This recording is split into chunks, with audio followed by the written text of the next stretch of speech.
사람들에게 질문해 보면은 똑같은 얘기가 나옵니다. 살아가면서 무엇이 가장 중요한가? 대체로 이런 답이죠. 행복하고 싶다. 그리고 건강하고 싶다. 이 행복과 건강, 이 두 가지가 아마 우리 살아가는 모든 사람들에게 가장 큰 소망이 아닌가 이렇게 생각합니다. 그래서 오늘은 행복과 건강에 대해서 같이 얘기를 나눕니다. 혹시 건강검진 하셨습니까? 아이고, 아직 안 하셨어요. 겁이 나죠, 사실은. 건강검진해서 몰랐던 병을 알게 되면은 굉장히 두렵고 겁나고 그러죠. 그래서 해야 되는데 안 합니다. 저는 며칠 전에 건강검진 했습니다. 저도 한 3년 됐나요? 본래 홀수 연도에 해야 되는데 못했어요. 아니, 안 했어요. 저도 마찬가지. 조금 이게 뭔가 있으면은 그것이 신경이 쓰이잖아요. 혹시 또 죽을 병이 아닌가 이런 생각도 들기도 하고 걱정도 되고 다 그렇습니다. 저뿐만 아니라 많은 분들이 그렇게 생각하실 겁니다. 그런데 원래는 했어요. 왜 했느냐? 하고 싶어서 했습니다. 그냥 하고 싶어 했습니다. 꼭 해야 될 것 같아서. 위 내시경 했고요. 그리고 대장 내시경 다 수면으로. 요즘은 뭐 워낙 잘 하니까 이렇게 주사 딱 꽂으면은 뭐 금방 잠이 듭니다. 눈 뜨면은 다 했어요. 그리고 폐 엑스레이 CT죠. 엑스레이 찍고 또 초음파도 하고 혈액 검사 이런 것들을 하게 됩니다. 여러분 꼭 하셔야 돼요. 제가 생각해도 해야 될 이유가 있습니다. 혹시라도 뭐가 있으면요.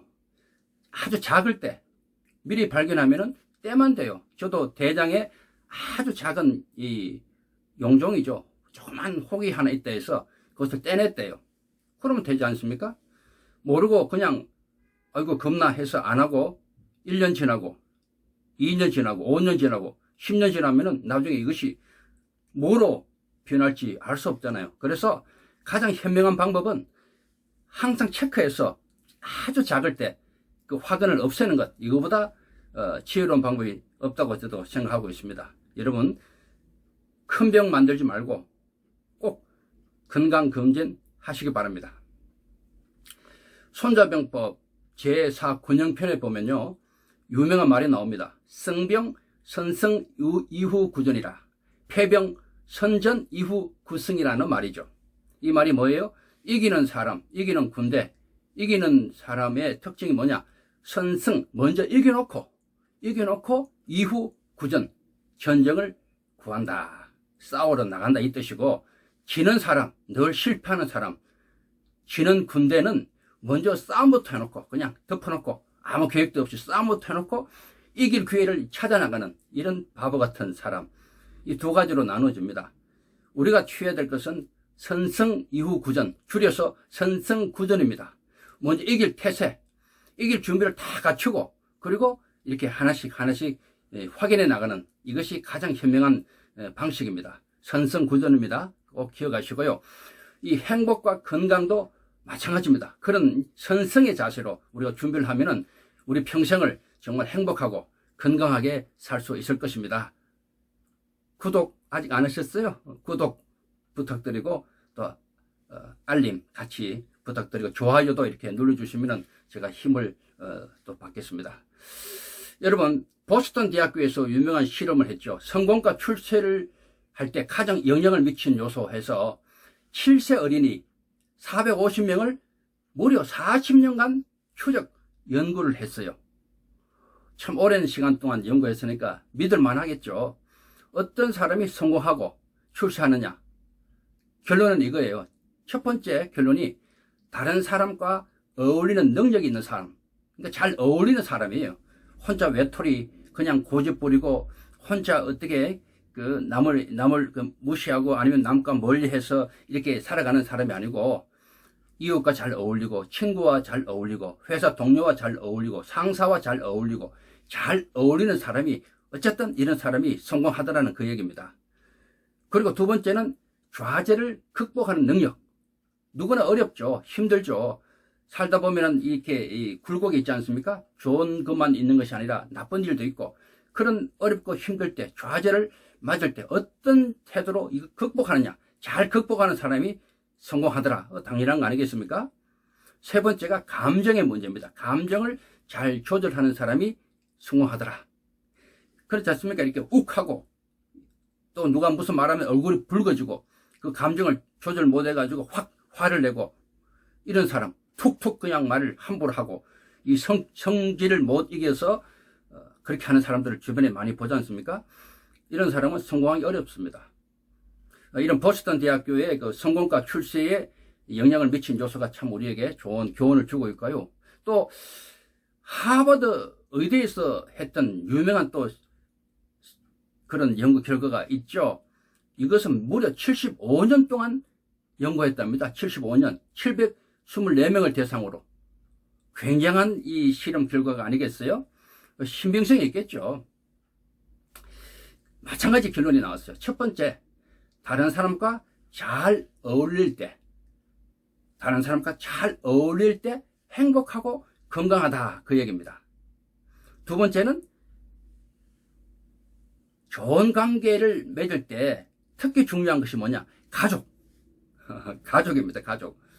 가까운 사람하고 잘 지내야 된다, 그 얘기예요. 부모와의 관계, 자녀와의 관계, 또 형제와의 관계, 자매와의 관계도 있잖아요. 가까운 사람, 나와 늘 보고 대화하고 밥을 먹고 하는 사람에게 가장 큰 영향을 받는답니다. 그래서 그들과 잘 지내는 사람, 그리고 순서로 나가면 또 친구들, 회사 동료들, 또 이웃 이렇게 나갈 수 있겠죠. 행복은 전염된다는 책이 있습니다. 커넥티드가 원저죠. 하버드 대학교 의대가 발표한 그런 중요한 내용을 담은 책입니다. 두 교수가 공저를 했죠. 미국 UC 샌디에고 교수인 제임스 파울러, 유명한 사람이죠. 또 하버드 의대 니콜라스 크리스타키스라는 이 교수, 무려 20년간 연구했어요. 이 내용이 뭐예요? 병뿐만 아니고 인간 세상에 많은 것들이 전염된다는 겁니다. 누가 우울하잖아요. 찡거리고 우울하고 하면 그것도 옆에서 바로 전염이 돼버리고, 또 행복한 마음을 갖고 행복하고 웃고 박수치고 이런 것도 바로 바이러스처럼 전염된다, 그런 얘기입니다. 중요한 내용을 담고 있습니다. 그 프레밍햄이라는 한 도시에서 4,789명을 대상으로 오랫동안 연구했습니다. 재미있는 얘기가 많이 나오죠. 이 책에는 빅토리아호 근처의 부코바에 위치한 여자 기숙학교에서 이런 일이 생겼대요. 한 여학생이 그냥 웃음이 터졌어요. 웃음병이 있죠. 웃음보 확 터졌는데 이 한 명이 팍 웃으니까 옆에 있는 친구가 또 막 웃기 시작한 거예요. 그리고 또 이것이 막 퍼지기 시작해서 학급 전체가, 그 기숙사 전체가 막 웃기 시작하니까 뭐 점점 퍼져나가서 나중에 1,000명 이상에게 웃음이 전파된 그런 아주 재미있는 실험, 또 그런 결과가 있었습니다. 심지어는 어떤 사람은요 16일 동안 계속 웃었답니다. 영화 조크 있죠. 조크의 그 웃음병, 이 웃는 병이 있잖아요. 막 웃음을 주체 못하는 그건 하나의 병이지만은 그냥 일반 웃음도 이렇게 전염이 되는 이런 것을 볼 수 있습니다. 그리고요, 이 책의 그 내용에 중요한 것들이 몇 가지가 있는데 이런 말이 나와요. 가만히 보니까 행복한 사람은 행복한 사람끼리 서로 모여 있더라, 이런 얘기를 하고 있고요. 불행한 사람은 불행한 사람끼리 또 모여 있어요. 유유상종이죠. 그것도 좀 그럴 것 같아요. 그리고 또 남자가 은퇴하잖아요. 나이 이제 뭐 요즘은 빨리 은퇴해요. 뭐 50대 초반에도 은퇴하고 이렇게 하잖아요. 은퇴하면은 사회적으로 어때요? 이 고립이 된답니다. 고립. 그러다 보니까 이 수명이 준다 그래요. 수명. 그래서 여자가 더 오래 산다고 그래요. 여자는 그냥 은퇴가 없이 그냥 같이 어울리는 경우가 많으니까요. 그래서 제가 아는 어떤 사람은 군생활 할 때, 오랫동안 군생활 하고 난 뒤에 이게 이 은퇴하니까 너무 허무한 거예요. 매일 규칙적인 생활을 하다가 못하니까 너무 힘든 거예요. 그래서 아예 그냥 그 적당한 곳에 건물에 방 하나를 렌트해가지고 태극기 걸어놓고 자기가 마지막 근무했던 부대 길을 이렇게 걸어놓고 매일 출근했답니다. 8시에 그 격려하고 그 하루 종일 뭐 이렇게 뭐 책도 보고 하다가 또 퇴근하고 이런 생활을 했다고 합니다. 참 웃지 못할 일이죠. 실제로 그 전역하고 난 뒤에 그 빨리 죽는 그런 사람들이 많다고 그럽니다. 이해가 됩니다. 그래서 이 교류가 참 중요하다 그 얘기를 하고 있어요. 결혼한 남자 있잖아요. 결혼하지 않는 남자보다도 수명이 결혼하면 7년 더 오래 산다고 또 나와 있어요. 어떻게 봐야 될지 모르겠는데 그렇습니다. 그리고 또 중요한 결론이 뭐예요? 옆에 있는 내 친구가 행복하면 내가 전염받아서 행복할 확률이 15%가 늘어난답니다. 옆에 있는 친구가 행복하면 내가 15%의 영향을 받는다 그 얘기입니다. 그리고 친구의 친구가 행복하면 나에게 전달되는 또 거기 행복의 전염이 있대요. 그것이 10%. 그리고 친구의 친구가 행복하면 그것이 다시 나에게 와서 내가 행복할 확률이 6%. 이 3단계까지는 영향을 준답니다. 그런데 4단계부터는 별 영향을 안 준다고 그랬어요. 참 이게 의미 있는 실험 아니겠어요? 그래서 이 책의 결론이 뭡니까? 가까운 사람끼리 행복하라는 겁니다. 가까운 사람을 잘 대해주고 같이 위해주고 격려해주고 용기해주고 가까운 사람이 잘 되도록 성공하도록 도와주고 행복하도록 도와주고 이렇게 하면 나도 그 영향을 받는다는 겁니다. 중요한 결론을 이 책에서 담고 있습니다. 여러분 오래 살고 싶지 않습니까? 오래 사는 것 중요합니다. 오래 살아야죠. 어떤 분은 뭐 그냥 살다 죽지. 요즘같이 복잡한데 뭐 오래 살아. 뭐 오래 사는 것이 뭐 재앙이지. 뭐 이런 말도 하는데 아닙니다. 그 노인이 빨리 죽겠다 하는 것만큼 거짓말이 없다고 하지 않습니까? 누구나 오래 살기를 원해요. 그래서 요즘은 120세까지 살기로 했다는 책도 나왔고 또 어떤 사람은 재수 없으면 200세까지 산다 이런 말도 합니다. 재수 없으면 어쨌든 오래 산다는 것은 축복입니다. 그래서 제가 또 다시 얘기할 겁니다. 일본의 장수학자 중에 스비타 히로시라는 사람이 있어요. 유명한 또 학자죠. 장수학자인데 이 사람이 그 발표한 내용이 또 흥미롭습니다. 장수 밥상의 비결. 15년 이상 일본의 장수 마을을 찾아다니면서 100세 이상 되는 사람들을 많이 만났답니다. 그리고 이 사람들이 그 가지고 있는 그 식생활 있잖아요. 식생활의 특징을 찾아냈어요. 놀라운 결론이 하나 있어요. 단 한 명도 채식주의자가 없었답니다. 채식주의자. 야, 참. 그리고 또 중요한 게 에너지 섭취량, 이 식사량이 있잖아요. 섭취하는 에너지량이 1000kcal를 넘지 않았답니다. 이게 소식이죠, 소식. 적게 먹어라. 그리고 동물성 단백질, 고기 있잖아요. 이것이 보통 사람들의 평균보다도 5%가 많았답니다. 다시 말해서 채식만 하지 않았고 동물성 고기, 단백질을 보통 사람보다도 5%더 많이 먹었던 사람들이 100세 이상 오래 살았다는 그 얘기입니다. 그러니까 너무 채식하지 마시기 바랍니다. 그 박상철 전남대 석좌 교수가 계세요. 이분이 평생을 노화를 연구했던 사람 아닙니까? 장수의 비밀을 아는 사나이라는 별명도 갖고 있고요. 그야말로 세계적인 장수학자인데 이분이 또 10년 이상 100세인을 만나 연구를 했답니다.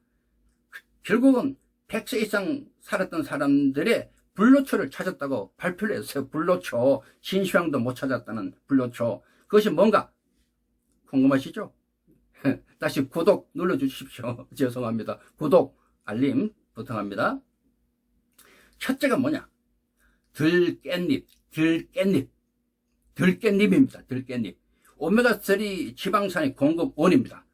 이 들깻잎이 그렇게 좋대요. 그래서 무쳐 먹기도 하고 그냥 국에다 넣고 하여튼 들깻잎 계속 먹길 바랍니다. 두 번째가 뭔가 하니까 발효식품이랍니다. 청국장, 된장, 간장 있죠? B12 공급원이랍니다. 이보다 좋은 것이 없어요. 김치도 좋고요. 이분이 했던 이 참 우리한테 주는 것이 커요. 절대로 들깻잎 잊지 말아라. 절대로 발효식품, 우리 식품 너무 좋다. 이 말을 하고요. 또 4가지를 이야기합니다. 첫째, 이 식품을 잘 먹자. 매일. 그리고 일해라. 무조건 일을 해야 된다. 움직이라는 거. 움직여. 가만히 있지 말고 뭐라도 하라는 거예요. 꽃게임 가지고 뭘 하든지 걷든지 무조건 몸을 움직이라는 거. 그리고 다음이 뭔가 하면 가진 것을 나눠줘라. 나이 들면서 계속 나눠주는 삶. 이 정신적으로 굉장히 좋다고 그러죠. 많이 나눠줘라. 그리고 마지막이 뭔가 하면 뭐라도 좋으니까 배우라는 거. 배우라는 거. 그래서 나이 들어도 외국어 배우고 뭐 어디 가서 뜨개질 배우고 뭐 서예 배우고 뭐 있잖아요. 노인 학교 가고 뭐든지 배우라는 거예요. 이것을 계속 강조합니다. 제 두 형제를 비교 좀 할게요. 채식하고 고기 먹는 것에 대해서 제가 좀 실증적인 얘기를 좀 하고 싶은데요. 저는 형제가 셋입니다. 형님, 동생 이렇게 있는 제가 중간이고요. 형님은 철저한 채식주의자입니다. 멸치가 들어간 국물도 먹지 않아요. 그만큼 평생을 그냥 채식만 먹었던 사람이고, 동생은 고기를 안 먹으면 밥을 안 먹어요. 제 어머님이 우리가 어릴 때 이 고기를 팔아서 행상을, 소고기, 돼지고기를, 그 영양 때문에 반찬이 없으니까 고기만 이렇게 구워서 먹었어요. 그래서 그런지 우리 동생은 고기가 없으면 밥을 안 먹어요. 근데 놀라운 결과가 있어요. 나이가 다 이제 60 넘고 형님은 70대 가는데요. 이게 참 형님이 평생을 채식만 했는데 혈액이 너무 탁한 거예요. 혈액이. 병원에 자주 가요. 얼굴도 별로 색깔도 안 좋고 시커멓고 피가 그렇게 안 좋아요. 채식만 했는데. 그런데 고기만 먹는 이 동생은 얼굴이 환하고요. 얼마나 보기 좋은지 몰라요. 또 목사님이기도 하고 두 분 다 목사님이에요, 사실은. 근데 이 보세요. 평생을 육식만 한 사람, 평생을 채식만 한 사람인데 이렇게 이런 결과가 나왔어요. 그러니까 어떻게 우리가 봐야 될까요? 이 치우치면 안 돼요. 채식, 육식, 골고루, 소식, 이게 중요하다. 이렇게 결론이 나온 것 같아요. 여러분, 제가 마지막으로 말씀 올립니다. 이 행복, 건강, 이 모든 게 참 중요합니다. 그래서 제가 하나 팁을 드립니다. 모든 게 전념된다는 생각을 하고, 우리가 식사를 하잖아요. 어디 가서. 그러면 내가 돈을 내고 먹었지만은 나올 때 그 주인장한테 아주 맛있게 잘 먹었습니다. 고맙습니다. 하고 이렇게 나오는 것도 굉장히 좋은 일입니다. 그리고 연말 되면 구세군 이렇게 하잖아요. 딸랑딸랑. 그때 1,000원이라도 넣고 나오면 그것이 또 전념이 돼버립니다. 요즘은 그런 사람 잘 없는데 지하철 안에서 이렇게 쿡을 하는 분도 있잖아요. 그러면 후주머니 꺼내서 단돈 뭐 500원도 넣으면은 주변에서 그걸 보고 또 넣습니다. 좋은 일은 또 전념이 되거든요. 또 누가 조금이라도 잘하면 박수 막 쳐주고 같이 박수 치게 되거든요. 이렇게 좋은 일, 또 남한테 감사의 표시, 이것도 이 사회에 전념하면 참 좋겠다는 생각을 갖습니다. 이제 2020년 대망의 해 아닙니까? 인간관계 잘하시고 가까운 사람, 특히 가족부터, 내 부모, 형제, 또 자매, 가족부터 잘 챙겨서 좋은 관계를 유지하시기 바라고요. 주변에 좋은 친구들, 또 이웃, 회사, 모든 사람과 잘 어울리는 올 한 해 되면 좋겠고, 고기도 먹고 채식도 하고, 그리고 열심히 일하고 움직이고 이렇게 움직이고 이러면 좋겠어요. 또 뭐든지 배우려는 마음 계속 배우고 이러면 좋겠어요. 손자병법 제4 군령편 선승이후구전이라 줄여서 선승구전의 삶. 먼저 이겨놓고 먼저 건강과 행복이 어떤 것인가, 어떻게 될 것인가를 먼저 우리가 알고 한 해를 이렇게 시작하는 그런 해가 되면 참 좋겠다 하는 생각을 합니다.